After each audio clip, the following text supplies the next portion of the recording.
지금까지 올라왔었던 것에 대한 디펜던시는 큰 것 같아요. 그러면 지금까지 올라왔다는 건 좋은 거니까 올라왔거든요. 좋은 거하고 좋아지는 건 달라요. 나쁜 거하고 나빠지는 것도 달라요.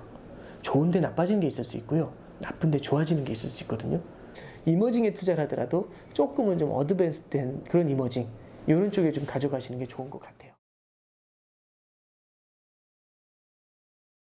그게 물론 중후장대가 무조건 좋아진다 이런 말씀을 드리는 게 아니라, 만약 우리가 그러니까 좀 이게 시간이 지나면서 그런 걸 우리는 이제 느꼈던 것 같아요.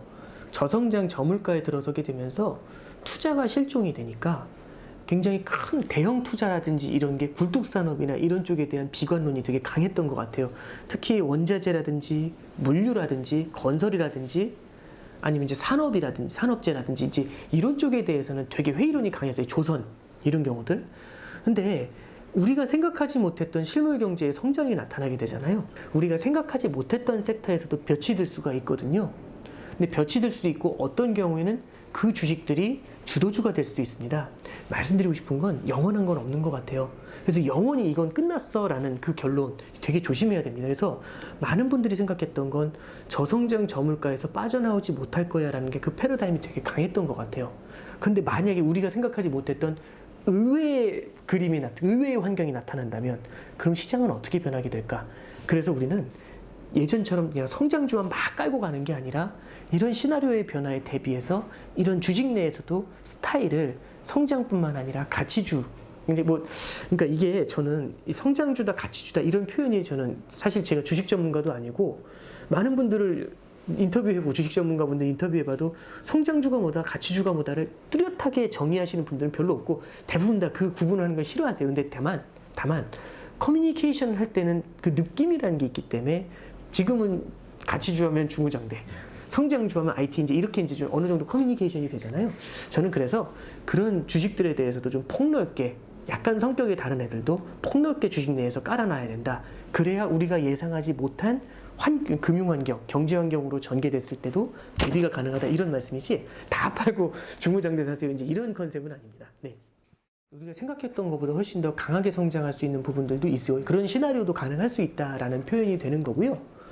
이제 저는 그래서 아까 말씀드렸던 것처럼 너무 극단적인 비관이 나타났을 때는 작년 9월 달 보시면 IT 말고는 다 안 되는 것처럼 보이거든요. 언택트 말고는. 근데 의외의 상황이 펼쳐지잖아요. 그러다 보니까 갑자기 그 작년 9월, 10월부터는 성장주가 되게 IT 관련주들이 좀 많이 힘들었고, 그 외에 이제 가치주였다는 화학이라든지 건설이라든지, 최근에 이제 건설이나 조선이 많이 뛰고요. 이렇게 그래서 스타일의 로테이션이라고 해요. 스타일이 되게 빠르게 변하거든요. 이렇게 금융 환경 자체가 바뀔 때는 이제 그런 모습들이 저는 앞으로도 나타날 수 있다라고 생각을 하고요. 왜냐하면 지금은 매크로의 큰 환경의 변화를 만들어내기 위해서 강한 경기 부양을 쓰고 있죠.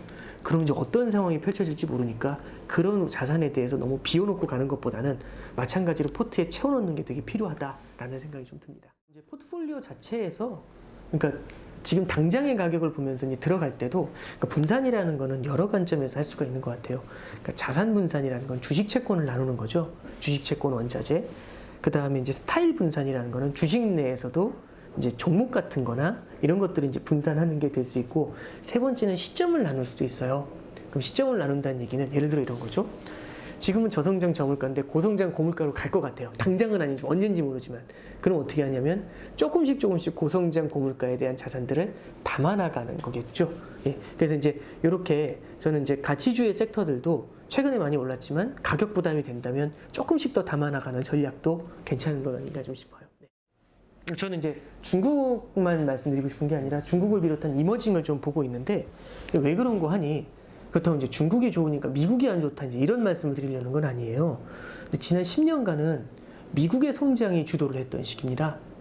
그러면 미국의 성장이 주도한다는 건 비행기로 따지면 싱글 엔진으로, 미국이라는 싱글 엔진으로 날아요. 비행기가 예를 들어서 멀티 엔진으로 날면 두 개의 엔진이 있다고 해볼게요. 그럼 비행기가 이렇게 날아요. 미국이 긴축을 하면서 미국의 성장이 둔화가 됩니다. 그럼 살짝 기울어지겠죠. 살짝 기울어지겠죠. 그렇지만 이머징이 워낙에 세게 나르니까 이게 이제 딱 맞춰지겠죠. 성장이 이렇게 나와주겠죠. 글로벌이라는 비행기가 있으면. 근데 미국 혼자 날잖아요. 그럼 미국이라는 엔진만 날고 나머지는 꺼져 있기 때문에 이렇게 날 거예요, 비행기가. 근데 여기서 미국이 살짝이라도 긴축을 하면 어떨까요? 전체가 흔들리죠. 미국만 흔들리는 게 아니라 전체가 흔들리죠. 그래서 싱글 엔진 성장에 너무 큰 의존도가 있는 건 되게 리스키합니다. 그래서 미국이라는 엔진 하나만 나는 게 아니라 멀티 엔진으로 나는 게 저는 필요하다고 보고요.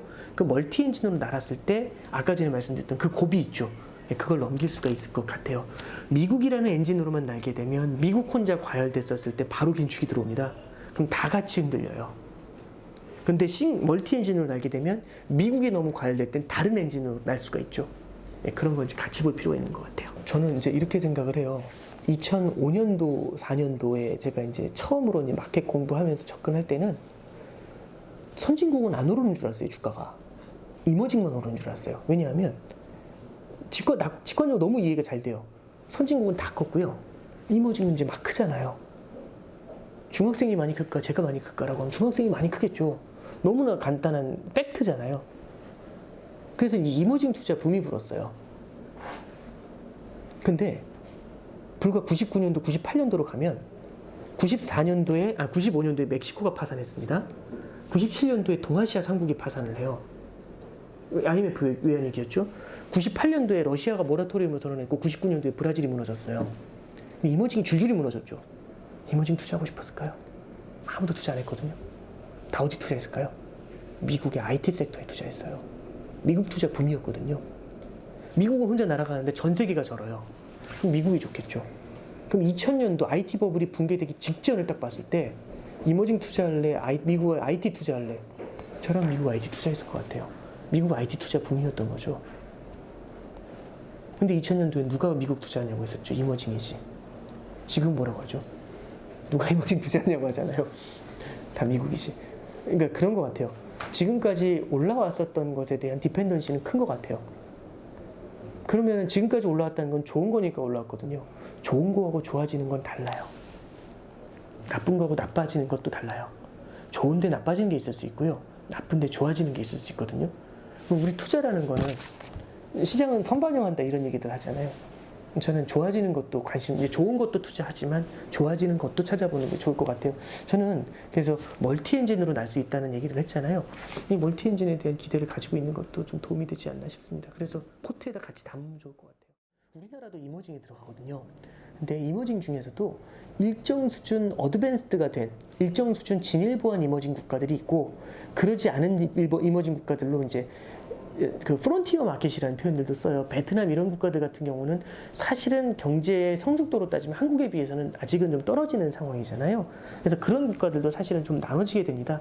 저는 이렇게 초보자의 경우에 투자를 오래 많이 해보시지 않은 경우에는 정말 그런 프론티어 마켓에 대한 투자는 조금은 좀 조심해서 하시는 게 좋은 것 같고 이머징에 투자를 하더라도 조금은 좀 어드밴스된 그런 이머징 이런 쪽에 좀 가져가시는 게 좋은 것 같아요. 한국, 중국? 네, 그런 나라들이겠죠. 그건 이제 물론 개인에 따라서 다를 수 있는데 이렇게 좀 말씀을 드릴게요. 저는 시나리오를 4가지로 제시를 하면서 포트폴리오가 다이나믹해야 된다라고 생각을 해요. 지금이 저성장 저물가에 박혀 있으면 저성장 저물가 환경에 맞는 포트의 비중이 높으면 되죠. 그러면 저성장 저물가 환경에 한 뭐 80%를 넣었다? 예를 들어서. 근데 고성장 고물가로 바뀌어갈 것 같아요. 그러면 미리 고성장 고물가의 비중을 조금 늘리는 거죠. 저성장 저물가를 낮추면서 고성장 고물가 포트의 비중을 늘리는 거죠. 그러면 보니까 점점 더 그런 확률이 높아지는 것 같아요. 그럼 이쪽의 비중이 줄면서 고성장 고물가 포트의 비중이 느는 거죠. 그래서 매크로 관점에서 시나리오 관점에서 포트폴리오를 계속 다이나믹하게 바꿔가는 게 되게 중요하다고 봐요. 이제 이렇게 하면 되게 어려워 보이고 두 번째는 진짜 불과 몇 년 전만 해도 이런 말씀을 드리기가 쉽지 않았었던 것 같아요. 이런 아이디어를. 왜냐하면 이런 것들은 이제 기관에서나 운용할 수 있는 거다라고 생각했는데 저는 요즘 생각이 좀 바뀐 게 ETF가 굉장히 다양한 ETF가 많이 나와 있고요. 놀란 건 지금 여러 이제 대중들도 ETF에 대한 투자, 주식에 대한 투자, HTS에 대한 활용 제가 생각하기엔 굉장히 이제 편안하게 많이 쓰시는 것 같아요. 그래서 뭐 ETF 5-6개 정도 이렇게 조금씩 비중 조절하면서 돌리시는 거 하시더라고요. 그래서 저는 그런 과정들도 앞으로는 좀 나타날 수 있지 않을까. 포트폴리오 운용 전략에서. 그럼 이제 예를 들어서 중후장대 산업이다라고 하면 우리가 일반적으로 생각을 하면 그런 게 뭐가 있는데 종목 찾아야 되잖아. 내가 종목을 어떻게 알아? 이렇게 할 수도 있지만 산업재 ETF가 있죠.